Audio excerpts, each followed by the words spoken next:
વિદ્યાર્થી મિત્રો નમસ્કાર. આપણે પ્રકરણ નંબર 13 છે એમની વાત કરી રહ્યા હતા. આજે ચેપ્ટર હતું એમના આગળના વિડીયોમાં, એટલે કે આગળનો જે ટોપિક આપણે અભ્યાસ કર્યો હતો એમની અંદર ખાસ આપણે 4 અજૈવિક પરિબળનો અભ્યાસ કર્યો હતો. જે 4 અજૈવિક પરિબળ હતા એમની અંદર પાણી હતું, પ્રકાશ હતું, તાપમાન અને ભૂમિ હતું. મતલબ આ જે 4 છે એ અજૈવિક ઘટકો છે, મતલબ એ પોતે જીવન ધરાવતા નથી, પરંતુ જીવન માટે અતિ અગત્યના છે. એટલા માટે આપણે એમનો અભ્યાસ કર્યો હતો. તો વિદ્યાર્થી મિત્રો, આ જે 4 પરિબળો છે એ 4 પરિબળો છે એ હંમેશને માટે બદલાતા રહેતા હોય છે. તો પર્યાવરણની અંદર આ એક પ્રશ્ન છે. પ્રશ્ન એ છે કે જે 4 પરિબળો છે, 4 પરિબળોની અંદર વાત કરીએ તો તાપમાન, પ્રકાશ. તો તાપમાન છે એ આખા વર્ષ દરમિયાન સમાન રહેતું નથી, અથવા તો પાણી છે તો પાણીનું પ્રમાણ પણ આખા વર્ષ દરમિયાન સમાન રહેતું નથી.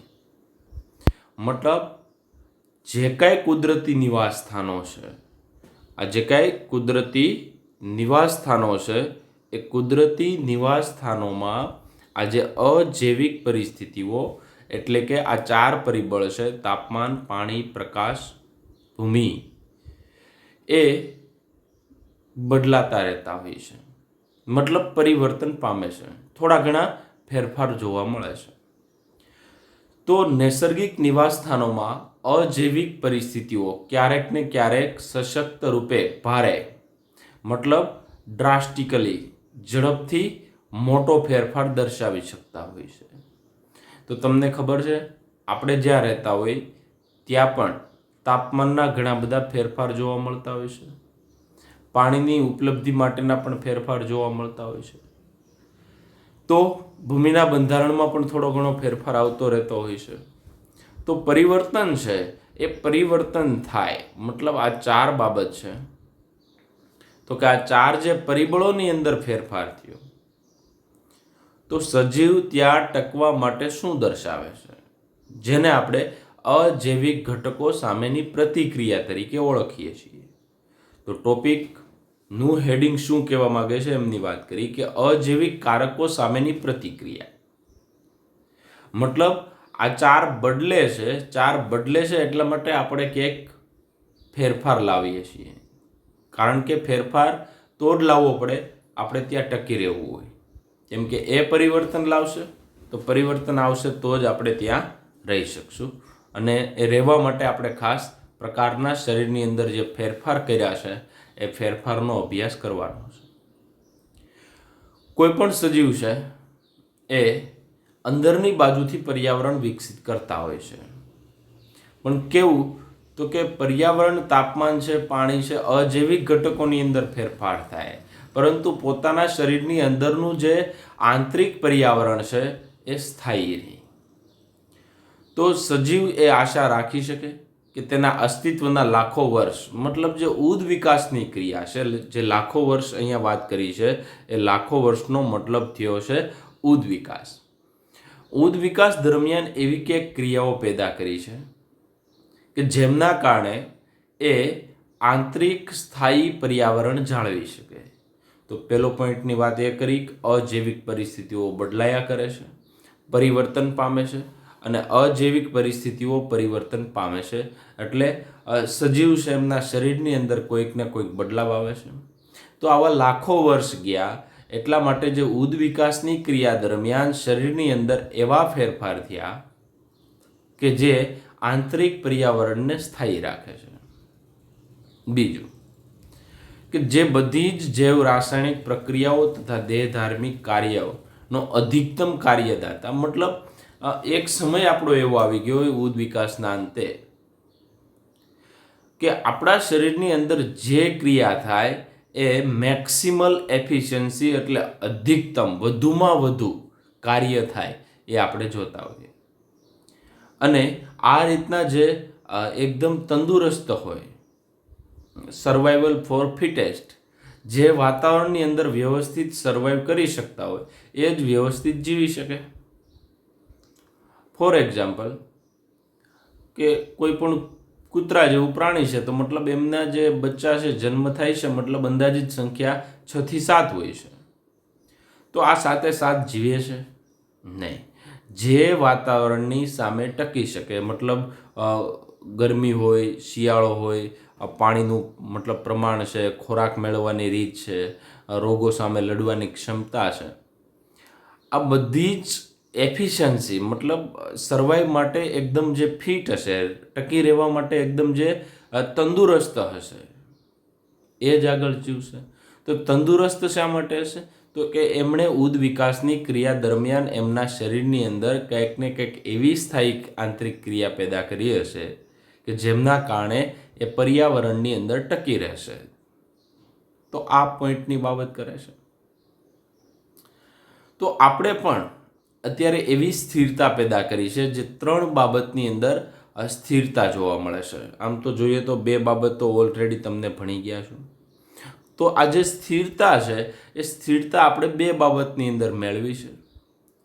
એક તો આપણા શરીરનું દેહ જળનું ઇષ્ટતમ તાપમાન. આપણી વાત કરીએ તો આપણા શરીરનું તાપમાન 37 ડિગ્રી ફિક્સ રહેશે.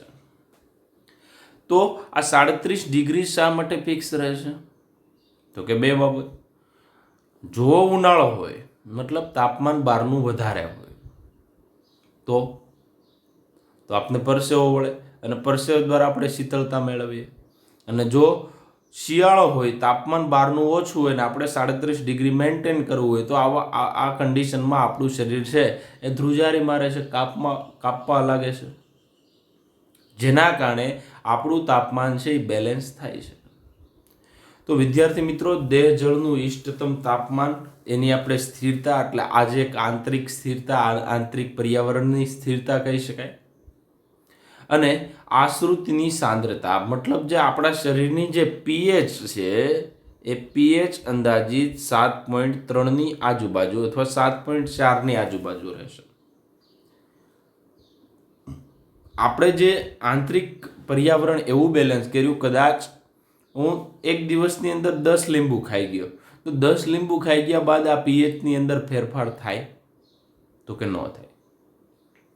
કેમ કે આપણા શરીરમાં જે આશ્રુતિની સાંદ્રતા છે, ઓસ્મોટિક કોન્સન્ટ્રેશન છે, મતલબ H+ છે, એમના સિવાયના છે એ K+ હોય, તો આ બધાનું ખાસ આપણા શરીરમાં બેલેન્સ થતું હોય. તો મૂત્ર નિર્માણની ક્રિયા દરમિયાન જે વધારાનો H+ છે આપણે ત્યાગ કરવાની ક્ષમતા ધરાવીએ છીએ. અને આ ક્ષમતાના કારણે આપણા શરીરની જે પીએચ છે 7.3 છે એ બેલેન્સ રહેશે. તો આ જે આંતરિક પર્યાવરણ છે એ આપણે મેળવી શકીએ છીએ. તો અહીંયા જે પોઈન્ટ ઉપર આપેલા છે, તો આ જે વસ્તુ જેમણે મેળવી છે એ વાતાવરણ માટે ફિટ હશે. નહીં મેળવી હોય એ વાતાવરણમાં નહીં ટકી શકે તો એમણે કોઈ બીજા રસ્તા અપનાવવા પડશે વાતાવરણની અંદર ટકી રહેવા માટે અથવા પર્યાવરણમાં ટકી રહેવા માટે. તો આ પોઈન્ટ છે એ ખાસ હવે આપણે જે સ્ટાર્ટ કરીએ છીએ કે આ પોઈન્ટની અંદર શું કહેવા માંગે છે. માની લો કે આપણે સમસ્થિતિની જાળવણી કરતા હોય. સમસ્થિતિ એટલે સમાન આંતરિક પર્યાવરણની સ્થિતિ. સમાન આંતરિક પર્યાવરણની સ્થિતિ જાળવવાનો પ્રયત્ન કરતા છું. એનું ઉદાહરણ દ્વારા તમને સમજાયું એ જ વાત કરી છે. સમાન આંતરિક પર્યાવરણની સ્થિતિ એ બાબતમાં કહી શકાય કે આપણા શરીરની જે તાપમાનની પરિસ્થિતિ છે એ 37 ડિગ્રી એમને ફિક્સ રાખીએ છીએ. તો એ આંતરિક પર્યાવરણની સ્થિરતા સમસ્થિતિ હોમિયોસ્ટેસિસ તરીકે ઓળખવામાં આવે છે. તો આ જે હોમિયોસ્ટેસિસ છે એ હંમેશા આપણે જાળવવાનો પ્રયત્ન કરશું. તો એકાદ એક્ઝામ્પલ દ્વારા સમજીએ. હવે માની લો કે પરિસર છે, આપણી આજુબાજુનું તાપમાન છે એ 25 ડિગ્રી સેલ્સિયસ છે, ત્યારે આપણે મહત્તમ કાર્ય કરી શકીએ. આપણે જે કામ સપોઝ કોઈ રીડિંગ કરતા હોઈએ અથવા તો કમ્પ્યુટરમાં ટાઈપ કરતા હોઈએ અથવા તો આપણે લખતા હોઈએ અથવા તો વાંચતા હોઈએ તો આપણે વાંચવાની મજા છે 25 ડિગ્રીએ સૌથી વધારે આવે છે. તો આજે 25 ડિગ્રીએ વધારે મજા આવતી હોય તો એ ખાસ કરીને જે પરિસ્થિતિ છે એ આપણા માટે સર્વશ્રેષ્ઠ છે. પરંતુ આપણે એવા પરિસ્થિતિમાં બહારનું વાતાવરણ 25 ડિગ્રી હોય તો પણ આપણા શરીરનું તાપમાન તો આપણે 37 ડિગ્રી બેલેન્સ રાખીએ છીએ. બે એક્ઝામ્પલ જોઈએ કે બહાર દજાડી નાખતી ગરમી હોય કે થીજાવી નાખતી ઠંડી હોય, ત્યારે પણ આપણે સમસ્થિતિની જાળવણી એટલે કે આપણા શરીરનું તાપમાન 37 ડિગ્રી છે એમને મેન્ટેન કરીએ છીએ. આપણું શરીર એવી રીતના, તો કે કઈ રીતના, તો કે ઘરમાં મુસાફરી કરતી વખતે કારમાં હોઈએ કે કાર્ય સ્થળે ઉનાળામાં એસી દ્વારા અથવા તો શિયાળો હોય તો એની અંદર સગડી દ્વારા તાપીને આપણે જે આપણા શરીરનું તાપમાન છે એ બેલેન્સ 37 કરીએ છીએ, એમ આપણે રૂમ ટેમ્પરેચર 25 ડિગ્રી મેન્ટેન કરીએ છીએ. તો 25 ડિગ્રીએ તમે સર્વશ્રેષ્ઠ કામ કરો છો. તો અહીંયા જે મુદ્દો છે એમની અંદર હોમિયોસ્ટેસિસ એટલે સમસ્થિતિની જાળવણીનું એક એક્ઝામ્પલ છે. એ એક્ઝામ્પલની અંદર અહીંયા આ બાબતમાં તમને અહીંયા જે સ્ક્રીન ઉપર લખેલું છે એના ઉપર તમને એવું સમજાવે છે કે 25 ડિગ્રી જો તમને કામ કરવાની મજા આવે છે, સર્વશ્રેષ્ઠ રીતે તમે જો કામ કરો છો, તો બે ઋતુ પ્રમાણે શિયાળા અને ઉનાળા પ્રમાણે શિયાળામાં જે બહારનું તાપમાન ભલે 40 ડિગ્રી હોય, પરંતુ રૂમ ટેમ્પરેચર છે એ 25 ડિગ્રી તમે એસી દ્વારા મેન્ટેન કરશો. અને શિયાળામાં રૂમનું તાપમાન અથવા આજુબાજુનું તાપમાન છે માની લો કે 10 ડિગ્રી જતું રહ્યું, તો તમે રૂમની અંદર તાપક અથવા સગડી અથવા હીટર જેને કહો છો એ હીટર દ્વારા મેન્ટેન કરશો અને 25 ડિગ્રી મેન્ટેન કરશો, જેથી તમે યોગ્ય જે 25 ડિગ્રી તાપમાન છે એને જાળવી શકો. તો 25 ડિગ્રી જળવાશે એટલે તમે સર્વશ્રેષ્ઠ કામ કરશો. મતલબ જે 25 ડિગ્રી કોઈ પણ પરિસ્થિતિમાં એ તાપમાનને તમે જાળવી રાખવાની ક્ષમતા ધરાવો છો, તો એ ક્ષમતા છે એને સમસ્થિતિ તરીકે ઓળખવામાં આવે છે. તો આ બાબત થઈ સમસ્થિતિ. પરંતુ અહીંયા જે બાબત છે એ કૃત્રિમ રીત સાધનો દ્વારા આપણે પરિપૂર્ણ કરીએ છીએ. તો કૃત્રિમ સાધનોની અંદર આપણે કાં તો હીટરનો ઉપયોગ કર્યો, કાં તો એસીનો ઉપયોગ કર્યો. તો આ બહારના વાતાવરણનું એક એક્ઝામ્પલ થયું. હવે આ જ ઉદાહરણ છે એ આવું જ ઉદાહરણ આપણા શરીરનું જોવાનું છે કે આપણા શરીરની અંદર જે બધા જ ઉત્સેચક છે એ બધા જ ઉત્સેચકો સૌથી વધારે 37 ડિગ્રી કાર્ય કરવા માટે એ રીતના ટેવાયેલા છે. મતલબ જે ઉત્સેચકો છે એમનું જે મહત્તમ તાપમાન, ઇષ્ટતમ તાપમાન છે એ 37 ડિગ્રી છે. તો શરીરની અંદર જે સર્વશ્રેષ્ઠ કામ થાય, તો એ સર્વશ્રેષ્ઠ તાપમાન છે આપણા માટે એ 37 ડિગ્રી છે. તો આ બહારના વાતાવરણમાં આપણે જે રૂમ ટેમ્પરેચર, રૂમના બહારની બાજુનું વાતાવરણ જે પણ હોય, પણ રૂમની અંદર આપણે 25 ડિગ્રી મેન્ટેન કર્યું, એ આપણે એસી દ્વારા કર્યું અથવા તો શિયાળામાં હીટર દ્વારા કર્યું, એ કોઈ પણ રીતે કર્યું. પરંતુ આ એક કૃત્રિમ સાધનો દ્વારા કર્યું, પરંતુ આપણા શરીરમાં કુદરતી રીતે થતું હોય છે. તો આપણા શરીરમાં જે કુદરતી રીતે થતું હોય છે તાપમાનનું બેલેન્સ, એ તાપમાનના બેલેન્સના આધારે આપણે એવું કહી શકીએ કે આપણે જો 37 ડિગ્રી આપણા શરીરનું મેન્ટેન કરવું હોય તો આપણે શું કરીએ છીએ? તો કે આપણે ઉનાળાની અંદર તો કે આપણે પરસેવો વળે છે અને પરસેવા દ્વારા શરીરની અંદર 37 ડિગ્રી જળવાશે, મતલબ શીતળતા પ્રેરાશે. પરંતુ શિયાળામાં તમને ખબર છે બહુ ઠંડી હોય તો હાથ ધ્રુજે, દાઢી છે એ ડગમગે. આવું થવાનું કારણ છે એ આપણું શરીરનું તાપમાન 37 મેન્ટેન કરવાનું છે, બહારનું ઓછું છે. તો આવી રીતના આપણે બેલેન્સ કરતા હોઈએ છીએ. તો આ બંને ઉદાહરણ થયા. એક ઉદાહરણ રૂમનું છે એ 25 ડિગ્રી એ કૃત્રિમ રીતે છે, જ્યારે આપણા શરીરનું 37 ડિગ્રી છે એ કુદરતી રીતે છે. તો આવી રીતના તાપમાન પોતાનું, તો કે એના આધારે આપણે 4 પ્રકારના આમ તો પ્રાણીઓ છે, પણ અહીંયા આપણે બે પ્રકારની વાત કરીએ છીએ કે આ જે આલેખ છે એ શું દર્શાવે છે.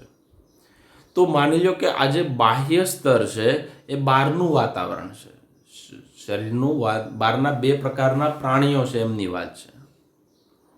અને આ જે આંતરિક સ્તર એ શરીરના અંદરના સ્તરની વાત છે, મતલબ આંતરિક પર્યાવરણ. તો બહારનું પર્યાવરણ છે એ અને અંદરનું પર્યાવરણ છે એમના તાપમાનની વાત કરો. બાહ્ય સ્તર છે એમનું તાપમાન કેટલું અને આંતરિક સ્તર છે એમનું તાપમાન કેવું. તો આ તાપમાન છે એ બેલેન્સ કરી શકે એના આધારે આપણે બે પ્રકારના પ્રાણીઓ સમજી શકીએ. કે એક પ્રાણીઓ એવા છે જે તમને અહીંયા લાલ લીટી દેખાય છે. તો આ જે લાલ લીટી દેખાય છે, તો આ લાલ લીટી વ્યવસ્થિત તમે જોશો તો તમને ખ્યાલ આવશે કે બહારનું વાતાવરણ ગમે એટલું બદલે, મતલબ અહીંયા હું અલગ અલગ ટેમ્પરેચર રાખી દઉં, 10 ડિગ્રી છે, 20 ડિગ્રી છે, 30 ડિગ્રી છે, 40 ડિગ્રી છે, 50 ડિગ્રી છે. આવી રીતના મેં બાહ્ય સ્તર એટલે બહારનું વાતાવરણ મેન્ટેન કરી દીધું. પરંતુ જે પ્રાણીઓ બહારનું સ્તર બદલાય પરંતુ આંતરિક સ્તર છે સમાન રાખી શકતા હોય એવા પ્રાણીઓને આપણે નિયામકો તરીકે ઓળખીએ છીએ, જેમની અંદર બે પ્રકારના સમતાપી પ્રાણીઓનો સમાવેશ થાય છે. એક તો સસ્તન છે અને બીજા વિહંગ છે, પક્ષીઓ છે. એટલે આપણે અને પક્ષીઓ એ બંને પોતાનું વાતાવરણ જે આંતરિક પર્યાવરણ છે એ સમાન રાખે છે, મતલબ ફેરફાર દર્શાવતા નથી. પોતે નિયમન કરી શકે છે, 37 ડિગ્રી રાખવા માટેનું નિયમન કરી શકે એવા પ્રાણીઓને આપણે નિયામકો તરીકે ઓળખીએ છીએ. આ એક બાબત થઈ. બીજું, બહારનું વાતાવરણ છે એ બહારનું વાતાવરણ જે કાંઈ થાય, અહીંયા મેં તમને કીધું હતું અલગ અલગ આપણે તાપમાનની રેન્જ લીધી એક્સ એક્સિસ ઉપર અને વાય એક્સિસ ઉપર આંતરિક પર્યાવરણ લીધું જે તે પ્રાણીઓનું. તો અમુક પ્રાણીઓ એવા છે કે જે બહારનું વાતાવરણ બદલે એટલે પોતાનું અંદરનું વાતાવરણ છે એ પણ બદલી નાખે. તો આ જે ગ્રીન લાઇન છે એ ગ્રીન લાઇન તમને એવું દર્શાવે છે કે એ અનુવર્તી પ્રાણીઓ છે, અસમતાપી પ્રાણીઓ. અસમતાપી પ્રાણીઓ એટલે પોતે નિયમન નથી કરી શકતા, પોતાનું જે તાપમાન છે એ પોતાનું તાપમાન છે એમનું બેલેન્સ કરી શકતા નથી. જે કાંઈ બહારનું વાતાવરણ છે એવું જ વાતાવરણ પોતે કરી દેશે, મતલબ 12-20 ડિગ્રી, પોતાના શરીરનું 20 ડિગ્રી. તો આવા પ્રાણીઓને આપણે અનુવર્તીઓ તરીકે ઓળખીએ છીએ. અને ત્રીજા પ્રકારના એવા પ્રાણીઓ છે કે જે ત્રીજા પ્રકારના પ્રાણીઓની અંદર વાત કરીએ તો એ આંશિક નિયામકો. જ્યાં સુધી થાય ત્યાં સુધી નિયમન કરે, એક સરખું તાપમાન જાળવવાનો પ્રયત્ન કરે, ન થાય તો એ ખાસ અનુવર્તી, મતલબ બંને પ્રકારના લક્ષણો છે. એનો મતલબ એવો થયો જ્યાં સુધી શક્ય છે ત્યાં સુધી નિયમન કરે છે, અમુક લેવલ સુધી નિયમન કર્યા બાદ પછી એ નિયમન કરતા નથી, તો એવા પ્રાણીઓને આપણે આંશિક નિયામકો તરીકે ઓળખીએ છીએ. તો વિદ્યાર્થી મિત્રો, શરીરનું તાપમાન સમાન રાખતા હોય અથવા તો શરીરની જે આશ્રુતિ છે એમને સમાન રાખતા હોય તો એને આપણે નિયામકો તરીકે ઓળખીએ છીએ. બહારનું વાતાવરણ જેવું છે, કદાચ પાણીમાં કોઈ રહે છે, પાણીની સાંદ્રતામાં ફેરફાર થાય તો શરીરની સાંદ્રતામાં પણ ફેરફાર કરે છે, મતલબ અનુસરે છે. તો નિયમન કરે છે, મતલબ નિયમનનો મતલબ શું થાય હવે તમને ખબર હશે. તો આ નિયમન કરનારાઓ નિયામકો અને જે બહારનું વાતાવરણ છે એને ફોલો કરનારા છે એ અનુવર્તીઓ. તો આવી રીતના બે પ્રાણીઓની આપણે પહેલાં ડિટેલમાં વાત કરવાની છે, ત્યારબાદ બીજા બે પ્રાણીઓ છે એમની ડિટેલમાં વાત કરશું. હવે આગળ વાત કરીએ તો 4 પ્રકારની જે ક્રિયા છે એ જોવા મળે છે પ્રાણીઓમાં. એક તો નિયમન કરવાવાળા રેગ્યુલેટર્સ. નિયમન કરનારા એટલે એની અંદર આપણે બે જ આવીએ, પક્ષી અને સસ્તન. અનુકૂળ થવુંનો મતલબ એવો થાય કે જે બહારનું વાતાવરણ છે એમની સાથે અનુકૂળ થઈ જવું, કન્ફોર્મર. સ્થળાંતર કરનારા મતલબ આલો માની લો કે અહીંયા જે વાતાવરણ છે એ 40 ડિગ્રી થયું, તો આ 40 ડિગ્રીએ જે નિયમન કરવાવાળા છે એ પોતાનું ટેમ્પરેચર 37 રાખશે, ફિક્સ રાખશે, પછી ભલે ગમે એટલી ઉર્જાનો ખર્ચ કરવો પડે. અનુકૂળ થવું એવા પ્રાણીઓ છે એ ખાસ કરીને બહારનું 40 થયું પોતે પણ 40 કરી નાખશે, એ જે બહારનું છે એમની જેવું કરી નાખશે. સ્થળાંતરણ એટલે કેવું? 40 ડિગ્રી થયું એટલે એને એ મતલબ જે તાપમાન છે એમની સાથે મેચ થતું નથી એટલે એ ત્યાંથી ભાગી જાય, કેમ કે તાપમાનને સહન કરવાની તેવડ છે જ નહીં. તો એ સ્થાનાંતરણ કરવું એટલે નિયમન કરવું, સ્થાનાંતર કરવું, અનુકૂળ થવું અને મુલતવી રાખવું. મુલતવી રાખવું એટલે એમને પીડ્યા રહે અહીંયા. દાખલા તરીકે દેડકો જે શીત નિંદ્રા, ગ્રીષ્મ નિંદ્રામાં જે જાય છે, એસ્ટિવેશન અને હાઇબરનેશનમાં જાય છે, તો એ જે પરિસ્થિતિ છે એ મુલતવી રાખે. જ્યારે વાતાવરણ યોગ્ય મળશે ત્યારે પાછા જીવશે, યોગ્ય વાતાવરણ નહીં મળે તો એમનું શરીર છે એમને મુલતવી રાખશે, સસ્પેન્ડ ફોર્મ કરી દે. તો 4 ક્રિયા છે આપણી ડિટેલમાં ભણવાની છે. મતલબ અજૈવિક પરિબળો છે એ બદલાય એટલે પ્રાણીઓ છે એ 4 પ્રકારની ક્રિયા દર્શાવતા હોય. એક નિયમન કરવું, અનુકૂળ થવું, સ્થાનાંતર કરવું અને મુલતવી રાખવું. મતલબ રેગ્યુલેટર, કન્ફોર્મર. પછી આજે સ્થળાંતરણ કરનારા છે એમની અંદર આપણે એક્ઝામ્પલની અંદર સાઇબેરિયન ક્રેનની વાત કરશું, આપણી પણ વાત કરશું. મુલતવી રાખનારા છે પણ તમને ખબર છે, પણ અહીંયા એક્ઝામ્પલ સાથે એમના 3 જે એક્ઝામ્પલ છે, ફૂગ છે, ગોકળગાય છે, રીંછ છે, એમની આપણે વાત કરવાની છે. તો પહેલો આપણે અભ્યાસ કરીએ નિયમન કરવું. તો આ નિયમન કરનારમાં તમને અહીંયા જે પિક્ચર દેખાડ્યું એની અંદર 2 જ તમને દેખાય છે. એક તો પક્ષી દેખાય છે અને બીજા સસ્તન દેખાય છે. નિયમન એટલે કે રેગ્યુલેટ છે, તો એ રેગ્યુલેટમાં 2નો જ સમાવેશ થાય. 2નો જ કોનો? તો કે પક્ષી અને સસ્તન. તો આ બધા પક્ષીઓ છે અને આ બધા સસ્તન છે. તો પક્ષી અને સસ્તન છે 2નો જ સમાવેશ થાય છે. કેટલાક સજીવો છે એ દેહધાર્મિક, ક્યારેક આચરણ કે વર્તણૂકને લગતા વ્યવહારિક સાધનો દ્વારા સમસ્થિતિ જાળવી રાખવા સક્ષમ હોય. જેઓ ખાસ કરીને આપણે 2 બાબત ઉપર મેન્ટેન કરીએ છીએ અને બેલેન્સ કરી શકીએ. એક તો શરીરનું તાપમાન અને સાંદ્રતા, જે બંને સ્થિર હોય છે. જ્યારે પણ આપણે શરીરનું તાપમાન ચેક કરો તો 37 ડિગ્રી, તંદુરસ્ત હોય એની, પછી તાવ આવતો એની વાત નથી, મતલબ 37 ડિગ્રી સેલ્સિયસ છે. અને આપણી જે પીએચ છે રુધિરની એ પણ 7.3 ની આજુબાજુ મતલબ ફિક્સ હોય છે. તો એ 7.3ની જે પીએચ છે એ અને તાપમાન એ બંને આપણે ફિક્સ રાખવાની. એ કોઈ પણ રીતે હોય, દેહધાર્મિક ક્રિયા દ્વારા હોય, વ્યવહારિક દ્વારા હોય કે વર્તણૂકના કારણે આપણે જે કાંઈ આ વસ્તુ છે એને આપણે બેલેન્સ કરીએ છીએ. ત્યારબાદ હવે જે ઉદાહરણ આવ્યા એ ખાસ સમજો કે પક્ષીઓ અને સસ્તન મતલબ મેમલ્સ. એમના સિવાય તો પહેલાં આપણે નિયમન કરનારા છે એ કઈ રીતના નિયમન કરે ને કોનું નિયમન કરે એ. તો કે કોનું નિયમન કરે? તાપમાન અને જે આશ્રુતિ છે એમનું. તો એમના ઉદાહરણમાં પક્ષી છે, સસ્તન છે, નિમ્ન કક્ષાના અમુક પૃષ્ઠવંશી છે અને અમુક અપૃષ્ઠવંશી છે. એ આવું જે તાપમાન એટલે કે ઉષ્મીય નિયમન અને આશ્રુતિ નિયમન, આ 2 વસ્તુ દેખાડે છે.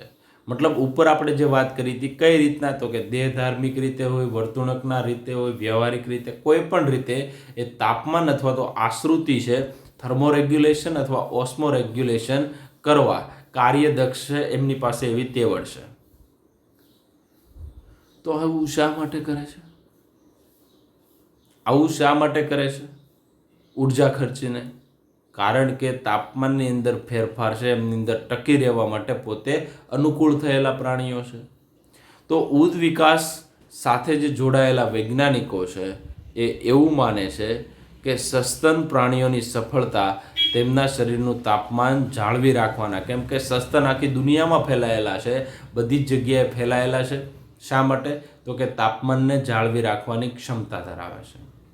પછી ભલે એન્ટાર્કટિકામાં રહેતા હોય કે સહારાના રણમાં, તો ઘણા એવા સસ્તન છે જે એન્ટાર્કટિકામાં પણ રહી શકે છે અને સહારાના રણમાં પણ રહી શકે. તો એક ઠંડો વિસ્તાર છે, એક ગરમ વિસ્તાર છે.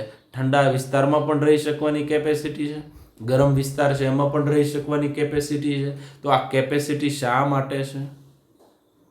તો આ કેપેસિટી છે એ ફક્ત અને ફક્ત તાપમાન છે એમને ખાસ કરીને નિયમન કરી શકે. કોઈ પણ તાપમાન હોય એ તાપમાન હોય, સપોઝ 12 20 હોય તો પોતે 37 છે એમને બેલેન્સ કરવાની ક્ષમતા ધરાવે છે.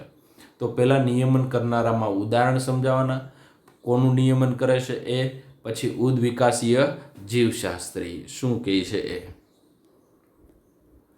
આગળની બાબતની વાત કરીએ તો હવે આપણે સમજાવવાનું છે કે આપણે 37°C કઈ રીતના મેન્ટેન કરીએ છીએ. તો એના બે ઉનાળાની ઋતુની અંદર વાત કરવાની અને શિયાળાની વાત કરવાની. તો અહીંયા જે તમને દેખાય કે આપણે 37°C કઈ રીતના ઉનાળા અને શિયાળામાં, જે આ પોઈન્ટ છે એ ઉનાળાનો છે, આ પોઈન્ટ છે શિયાળાનો છે. તો આપણે 37°C ઉનાળામાં કઈ રીતના મેન્ટેન કરીએ છીએ અને શિયાળામાં કઈ રીતના મેન્ટેન કરીએ એ ડિટેલમાં સમજાવવાનું છે.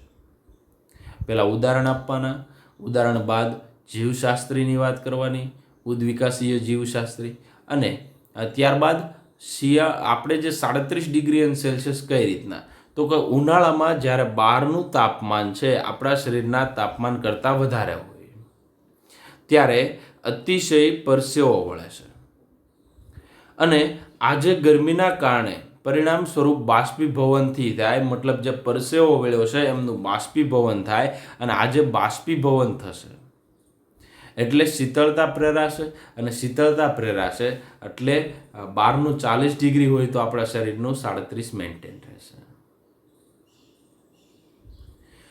તો રણમાં જે કુલરની કામગીરી કરી શરીરનું તાપમાન નીચું લાવે તો કુલરનું કામ પરસેવો કરે છે.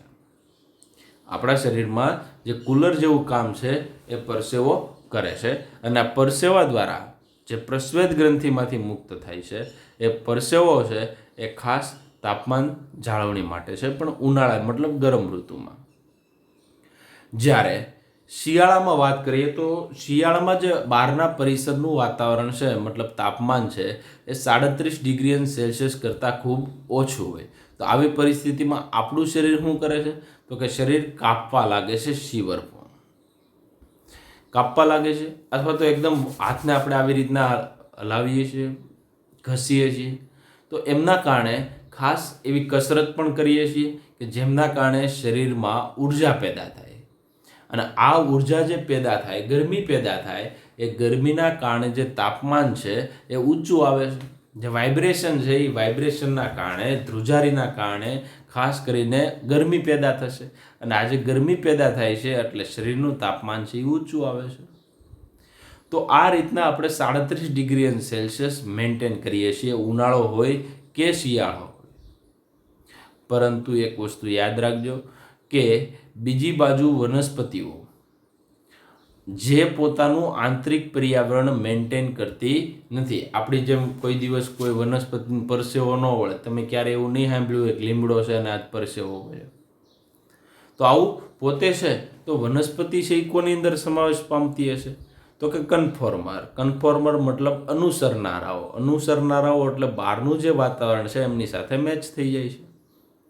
તો આ બાબત એમના માટે અતિ મહત્વનો રહેશે.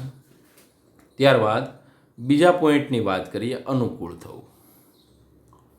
અનુકૂળ થવું તો મોટાભાગના સસ્તન અને વિહગ સિવાયના જે કાંઈ પ્રાણીઓ છે એ 99% પ્રાણીઓ છે એટલે કે બહુમતી દુનિયામાં એ અનુકૂળ થનારા છે અથવા તો અનુસરનારાઓ છે. આને આપણે બીજા ભાષામાં કન્ફોર્મર અથવા તો અનુસરો પણ કહી શકીએ છીએ. શા માટે? તો કે જે બહારનું વાતાવરણ છે એમને સીધું અનુસરી લે છે. મતલબ બહારનું તાપમાન છે 37, તો બે બાબતના ઉદાહરણ જોઈએ. તો આ શું કરે છે? તો કે શરીરનું તાપમાન, આજે શરીરનું તાપમાન છે એ શરીરનું તાપમાન આજુબાજુનું જે કાંઈ તાપમાન છે, માની લો બહારનું તાપમાન 42 તો પોતે 42 કરી દેશે, બહારનું 26 તો પોતે પણ 26 કરી દેશે. તો આજે પેલી કેપેસિટી અનુકૂળ થવાના લક્ષણો. આવી જ રીતના કોઈ જલીય પ્રાણી મતલબ પાણીની અંદર રહેતા હોય, તો પાણીની અંદર રહેતા હોય તો એ આજુબાજુ જો આશ્રુતિની અંદર પીએચની અંદર બદલાવ આવે તો પોતે પણ શરીરની અંદર પીએચ બદલી નાખે. તો આવા જે પ્રાણીઓ છે એમની અંદર 99% તો મત્સ્ય છે, ઉભયજીવી છે, બરોબર છે, સરીસૃપ છે, આ બધા જ જે પ્રાણીઓ છે એમનો સમાવેશ અનુકૂળ થવામાં થાય. મોટાભાગની વનસ્પતિ પણ અનુકૂળ થવું છે એમને ફોલો કરે છે. તો અનુકૂળ થવું એટલે કે પહેલાં તો ઉદાહરણ આપવાના 99% પ્રાણીઓ, એની અંદર મેં વાત કરીએ ઉદાહરણ આપી શકો. એમના પછી આ તાપમાનને આધારે કઈ રીતના અનુસરે અને જલીય પ્રાણીઓ છે એ દેહ જળની આશ્રુતિનું કઈ રીતના અનુસરણ કરે છે એ તમારે લખવાનું રહેશે. આ પ્રાણીઓ વનસ્પતિઓની સર્વથા અનુકૂળ સજીવો એટલે કે અનુવર્તીઓ કહેવાય. જે કાંઈ બહારનું છે એમની સાથે કન્ફર્મ કરી નાખે, મતલબ એ અનુવર્તીઓ કહી શકીએ, અનુકૂળ થનારા પ્રાણીઓ કહી શકીએ. અનુકૂલન અલગ વસ્તુ છે, અનુકૂળ થનારા અલગ વસ્તુ છે. આવી રીતના સજીવો છે એ પોતાનું આંતરિક પર્યાવરણ જાળવી શકતા નથી અને બહારનું જે વાતાવરણ હોય એમના વાતાવરણ સાથે મેચ થઈ જાય છે. એટલા માટે આપણે એમને અનુકૂળ થનારા અનુસરનારાઓ તરીકે ઓળખીએ છીએ. હવે પ્રશ્ન એવો થાય છે, ઉદ વિકાસની ક્રિયા દરમિયાન આજે અનુકૂળ થવાવાળા પ્રાણીઓ કેમ રેગ્યુલેટ ન બન્યા? પ્રશ્ન કદાચ તમને સમજાતો હશે કે જે પહેલો પોઈન્ટ આપણે અભ્યાસ કર્યો એ ખાસ કરી નિયામકો છે. તો આ નિયમન કરનારા પ્રાણીઓ છે એ જે પ્રાણીઓ છે એમની અંદર આજે અનુકૂળ થનારા પ્રાણીઓ છે એ કેમ નિયમન કરનારાઓ ન બન્યા? ઉદ વિકાસ દરમિયાન આવો ફેરફાર થવો જોઈએ તો, પણ આવો ફેરફાર શા માટે ન થયો? તો આમનો જવાબ તમને આગળ આપેલો છે કે આપણે અવશ્ય પૂછવું જોઈએ કે અનુકૂલિત સજીવો શા માટે નિયામકી સજીવ બન્યા નથી. તો આવો શોર્ટ ક્વેશ્ચન પૂછે તો એ યાદ રાખજો. તો આમનો જવાબ એ છે કે ઘણા લોકો સર્વથા એવા છે કે જેઓ ઉનાળાની ગરમીના મહિનામાં પોતે પરસેવો નીકળી જવા દે અને ખાસ કરીને જે શરીરનું તાપમાન અનુકૂલતમ કામગીરીથી સંતોષ માની લે છે. આ તો સામાન્ય બાબત છે કે ઘણા એવું માનતા હોય કે એસી ફિટ નથી કરાવો, કેમ કે પોતે બેલેન્સ કરી લેતા હોય શરીરનું તાપમાન પરસેવા દ્વારા. પરંતુ આપણે તો સજીવની વાત કરીએ છીએ. તો આજે સજીવ છે એ શા માટે, કોઈ પણ સજીવ છે એ નિયામકો મતલબ કેમ નથી બન્યા, એ કેમ અનુસરી રહ્યા, મતલબ બહારનું વાતાવરણ જે છે એમની સાથે તાલમેલ સીધો સાધી લે છે? કારણ કે ઉષ્મા નિયમન માટે, મતલબ આપણે જે 37°C બેલેન્સ કરીએ, શિયાળો હોય કે ઉનાળો હોય, તો રિયલમાં એ ઉર્જાની ખર્ચાળ રીત છે કે મતલબ આમની અંદર ઉર્જા વેડફાય છે. તો આવું જે શ્રુવ છે, છછુંદર છે અને રંગબેરંગી ગુંજન પક્ષીઓ જે હમિંગબર્ડ છે એમના માટે સાચું છે કે આ જે પ્રાણીઓ છે એ પ્રાણીઓને ઉર્જા છે એ વધારે ખર્ચ કરવી પડે છે. પણ આ બંને તમે જુઓ તો સસ્તન છે અને આ વિહગ છે. તો રંગબેરંગી, તો આ બંને તમે જુઓ તો બંને નિયામકો છે. પણ આવા જે પ્રાણીઓ છે એ પ્રાણીઓને વધારે, ટૂંકમાં જે એમનું કદ એકદમ નાનું છે, સપાટી વધારે છે, કદ એકદમ, આ જે બંને પ્રાણીઓ તમે જુઓ તો વિહગ છે, સસ્તન છે, તો એ બંને એકદમ નાના પ્રકારના છે અને નાના પ્રકારના હોય તેથી એમના શરીરનું જે કદ છે એ કદ અને સપાટીનું જે પ્રમાણ છે એ અલગ પ્રકારનું છે આપણા કરતાં. આપણું જે કદ અને સપાટી જોઈએ તો એમના કરતાં ઓછું હોય છે, મતલબ એની જે કદ છે એ નાનું છે ને સપાટી વધારે છે. તો આપણા શરીર પ્રમાણે જોઈએ તો આપણું કદ ભલે મોટું હોય પણ એ પ્રમાણમાં સપાટી થોડી નાની છે. તો સપાટી વધારે હોવાથી, કદના પ્રમાણમાં સપાટી વધારે હોવાથી એ વધારે ઉષ્મા ગુમાવી શકે અને ઉષ્મા ગુમાવે એટલા માટે જે એમને ઉર્જા છે એ ઉર્જા છે એ વધારે વ્યય કરવી પડે અને ઉર્જા વ્યય કરવી પડે એટલે એવા ને એવા રહ્યા એ નિયામકો નથી બન્યા. કહેવાનો મતલબ એવું કહે છે. તો ઉષ્મા ગુમાવી કે ઉષ્મા મેળવવી એ સપાટી ક્ષેત્રફળની બાબત છે. તો નાના પ્રાણીઓ છે આજે કોઈ પણ નાના પ્રાણીઓ હોય તો એનું સપાટીનું ક્ષેત્રફળ છે તેમના કદ પરિમાણની સાપેક્ષે વધારે હોય છે. આપણે કરતાં મેં તમને આગળ સમજાવ્યું એમ કે નાના પ્રાણીઓ છે એમનું જે કદ છે અને કદ સાથે જે એમની સપાટી છે એમનું પ્રમાણ વધારે છે, અને એ પ્રમાણ વધારે છે એટલે જ્યારે બહારની બાજુએ ઠંડી હોય ત્યારે શરીરની ઉષ્મા ખૂબ જ ઝડપથી ગુમાવે છે. એટલે આ ઉર્જા છે એક તો મળતી ન હોય અને એમાંય પાછી વધારે ગુમાવવી પડે, તો એના કરતાં બહારનું વાતાવરણ છે એને અનુસરી લેવું જોઈએ. એટલે એ અમુક પ્રાણીઓ છે એ નિયામકો અથવા તો રેગ્યુલેટ બન્યા નથી, કારણ કે પોતે ઉર્જાની બાબત સાથે સંબંધિત છે. આવી જ પરિસ્થિતિમાં ચયાપચય દ્વારા ઉષ્મા પેદા કરવામાં ખૂબ જ વધારે ઉર્જાનો ખર્ચ કરવો પડે. આ મુખ્ય કારણથી નાના પ્રાણીઓ ધ્રુવ પ્રદેશમાં ભાગ્યે જ જોવા મળે. આ ઉપરનું કારણ તો તમને આવા શોર્ટ ક્વેશ્ચન પૂછી શકે. તો બે આમાંથી પ્રશ્નો પૂછાઈ શકે. પહેલો પ્રશ્ન એ છે કે શા માટે જે પ્રાણીઓ છે એ પ્રાણીઓ અનુસરમાંથી અથવા તો અનુસરોમાંથી નિયામકો નથી બન્યા, સમજાવો વિગતવાર. તો આ બધા જવાબ લખવાના રહેશે પહેલું. અને બીજું પોઈન્ટ છે કે નાના પ્રાણીઓ ધ્રુવ પ્રદેશમાં ભાગ્યે જ જોવા મળે છે, કારણ આપો. તો આજે કિંમત અને લાભ, કોસ્ટ એન્ડ બેનિફિટનો વિચાર, કેમ કે ખર્ચાળ છે, કોસ્ટ, કિંમત ભારે ચૂકવવી પડે ઉર્જાની બાબતમાં. તો નાના પ્રાણીઓ છે, નાના પ્રાણીઓ શા માટે ધ્રુવ પ્રદેશમાં ભાગ્યે જ જોવા મળે છે? તો એમનું કારણ મેં સમજાવ્યું કે એમની જે ખાસ શરીર છે એના કદમાં જે સપાટી છે એ વધારે છે એટલે તાપમાન બેલેન્સ કરવા માટે એમને વધારે ઉષ્મા ગુમાવવી પડે છે, અને વધારે ઉષ્મા ગુમાવવી પડે છે એટલા માટે એમના ઉર્જાની બાબતમાં ખર્ચાળ છે. એક તો ઉર્જા મેળવવાનો પ્રશ્ન હોય, એમાં ઉર્જા વધારે ખર્ચવી પડે, તો આ ઉર્જા વધારે ખર્ચવી પડે એ એમના જીવન માટે યોગ્ય નથી. એટલા માટે નાના પ્રાણીઓ છે એ ધ્રુવ પ્રદેશમાં ભાગ્યે જ જોવા મળે છે. એટલા માટે એણે એવું નક્કી કર્યું, એના શરીરે દેહધાર્મિક ક્રિયાએ એવું નક્કી કર્યું કે જે બહારનું વાતાવરણ છે એમની સાથે આપણે ફિક્સ થઈ જઈએ. તો આ જે અનુસરો છે એમની અંદર પહેલાં ઉદાહરણ લખવાના, ઉદાહરણ બાદ કઈ રીતના જલીય અને તાપમાનની બાબતમાં એ લોકો અનુસરે છે એમની વાત કરી. ત્યારબાદ જે કાંઈ શા માટે આ જે નિયામકો છે અનુસરો છે એ નિયામકો નથી બન્યા એમની વાત કરવાની, અને એમનું એક બેસ્ટ એક્ઝામ્પલ આપવાનું કે નાના પ્રાણીઓ છે એ ધ્રુવ પ્રદેશમાં ભાગ્યે જ જોવા મળે છે. એમના મેન પોઈન્ટ તમે યાદ રાખી શકો. વિદ્યાર્થી મિત્રો, ત્યારબાદ એમની જ આગળ વાત કરીએ તો કેટલીક જાતિઓ નિયમન કરવાની ક્ષમતા વિકસાવી, જે આપણે વાત કરતા હતા પાર્શલ રેગ્યુલેટર, આંશિક નિયામકો. એટલે અમુક પ્રાણીઓ એવા છે કે અમુક હદ સુધી કંટ્રોલ કરી શકે, પછી અમુક હદ પછી એ નિયામકોમાંથી અનુસરો થઈ જાય.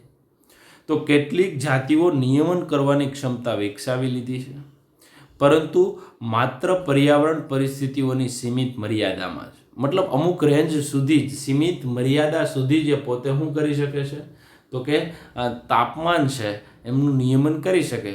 પછી એ નિયમન નથી કરી શકતા એટલા માટે એ મર્યાદાથી બહાર જાય તો એ અનુકૂળ થઈ જાય. મતલબ કેવા શું માગું છું કે અમુક લેવલ સુધી, અમુક તાપમાન સુધી એ નિયામકોનું કામ કરે છે, પછી એ અનુસરો થઈ જાય. તો આવા છે એમને આપણે આંશિક નિયામકો, જે મેં આગળ તમને ગ્રાફ દેખાડ્યો હતો એમની અંદર સમજાવ્યું હતું.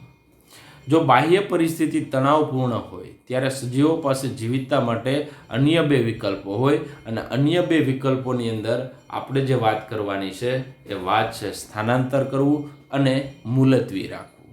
આ બે બાબત છે એ એમની અંદર આપણે અભ્યાસ કરવાનો હોય છે. તો વિદ્યાર્થી મિત્રો, આજે એવા પોઈન્ટ છે આમની ઉપર થોડોક ગહન અભ્યાસ કરવો પડે, કેમ કે આવા જે પોઈન્ટ ઇકોલોજીની અંદર 2-5 પોઈન્ટ હોય. તો આવા જે 2-5 પોઈન્ટ છે એમના ઉપર વધારે ફોકસ કરો.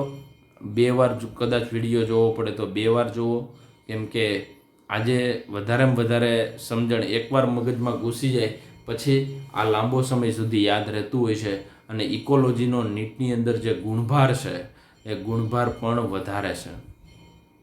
સામાન્ય યુનિટ કરતાં જે આમનો ગુણભાર છે એ વધારે છે.